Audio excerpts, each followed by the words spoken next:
ಊರು ಬದಲಾಗಿದೆ. ಎಲ್ಲ ಮನೆ ಹುಡುಗರು ಕೆಲಸದ ಬೆನ್ನೇರಿ ಪಟ್ನಾ ಸೇರಿದ್ದಾರೆ. ಇನ್ನೆಷ್ಟೋ ಮನೆ ಮಕ್ಕಳು ಫಾರಿನ್ ಸೇರಿದ್ದಾರೆ. ಈಗ ಎಲ್ಲ ಮನೆಗಳಲ್ಲೂ ಬರೀ ಮುದುಕರು ಮಾತ್ರ. ಫೋನು, ಟಿವಿ, ಫ್ರಿಡ್ಜು ಎಲ್ಲ ಸೌಲಭ್ಯನೂ ಇದೆ. ಆದರೆ ಅದನ್ನು ಅನುಭವಿಸೋ ಚೈತನ್ಯವೂ ಇಲ್ಲ, ಸುಖ ಪಡೋ ವಯಸ್ಸು ಯಾರಿಗೂ ಇಲ್ಲ.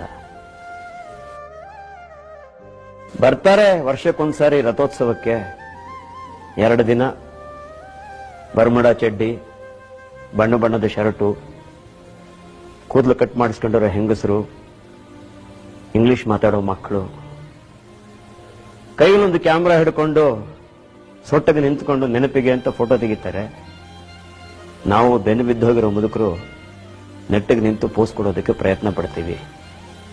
2 ದಿನ ಅಷ್ಟೇ. ಊರು ಗಲ ಗಲ ಗಲ